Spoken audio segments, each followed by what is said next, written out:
Good evening. I'm your host, Holly Marriott. My colleague, Phil Phillips, is out with his stuffy nose. We hope Phil gets unstuffed soon. For the past several weeks we have been talking about Jesus with people who figured prominently in his passion and death. We've interviewed Judas Iscariot, Pontius Pilate, and Pilate's wife, Claudia. Tonight, we continue with this series as we chat with Barabbas, as known as Mr. Lucky. Nice to meet you, Barabbas. Nice to be met. Tell our radio audience your story. We know you were a criminal. That's what you say, but I really was not a criminal at all. Your reputation is very different. I know. That's one of the reason I came tonight, to talk with you, to set the record straight. So go on and tell us. I was a good Jew. My father was a rabbi. That's what my name means, son of a rabbi, or teacher. I grew up near Jerusalem under Roman rule. As a good Jew, I hated the Romans. They had made us their subjects against our will. That had been our story so often, too often. What? Being taken over by other people, going all the way back to our captivity in Egypt, we Jews have struggled to be truly free. It has rarely lasted long. Guess that's true. So when I grew up, I started together with some others who called themselves patriots. They dreamed of freedom from Rome, but more often than dreamed, they wanted to make it happen. Did they talk with the Roman governor and the other leaders? Are you kidding me? Do you really think the Romans would ever listen to us? Look at the way they've treated us over the years. They were taking over our whole world for their empire. They weren't about to let a bunch of Jews get in their way. So what did the patriots do? Well, we met in secret, figuring out ways to overthrow the government. This was our top priority, and frankly, we didn't much care if things got violent. So how did you come to be put in jail? They said I'd robbed a few people. Really? Was that true? Well, we needed money for our revolution. A lot of those Romans are filthy rich.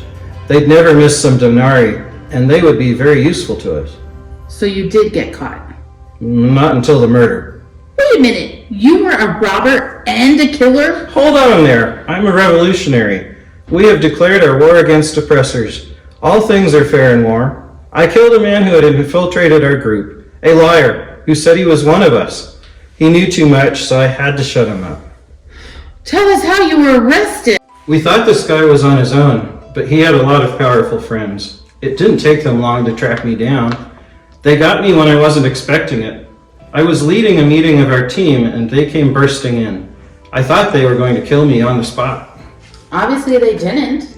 Yeah, but pretty soon I figured out why. They were going to kill me all right, but not in secret. They were going to arrest me and have a trial, and then kill me in public as an example to frighten the Jews. So you were convicted and sentenced to death? Yeah, it wasn't even the murder that did it. It was the conspiracy to overthrow the government. And they charged me with planning to lead a revolt against Caesar. Were you in jail long? Not very long. They didn't want time for the whole right nation to rally around me, which they might have done. They've been waiting for a real leader for hundreds of years. Meanwhile, there was another leader out there, wasn't there? You mean Jesus? Yes. Of course I heard him. People who met him had been healed by just like magic. People had heard him talk about a new kingdom that was coming. Sounds like another revolutionary. Yeah, many people thought he was the one that we'd all been waiting for. The one to lead an army to defeat the Romans. Our savior, who would free the people of Israel. What did you think? I was mixed up. I mean, he seemed like one of us in some ways. He had a lot of guts. I tell you that. Always spoke his mind no matter who was listening. But he wasn't telling everyone to go to war against Rome. The kingdom he was talking about sounded very different. Almost like something that wasn't on earth. Seems like a lot of people were mixed up. For sure. One Sunday, he rode into town and there was like a parade. People were going nuts, throwing down their cloaks before him, waving palms. He was greeted just like a king. King of the Jews? That's what they were saying. Meanwhile, I'm sitting in my jail cell waiting to die. I was going to be nailed to a cross, the most painful thing I could think of. So I tried not to think about it. Then what happened?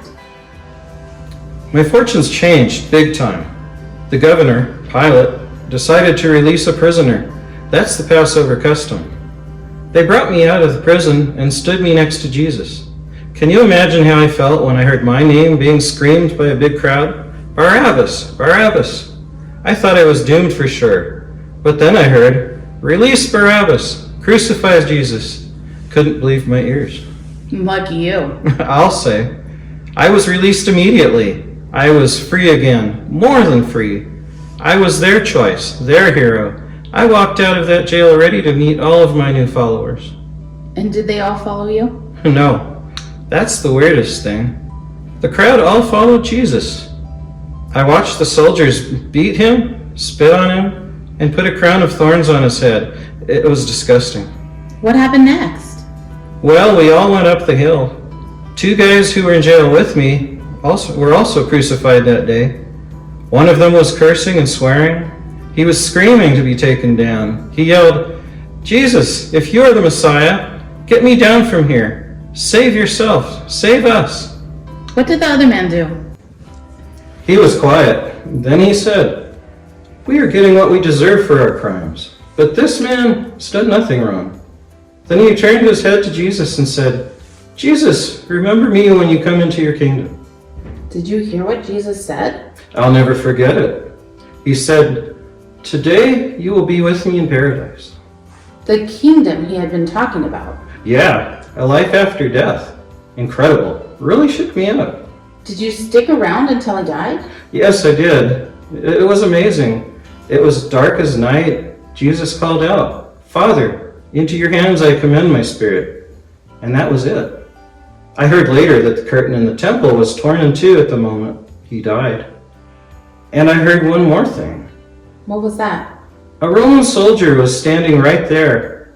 He looked at Jesus and said, truly this man was God's son. And do you agree with that?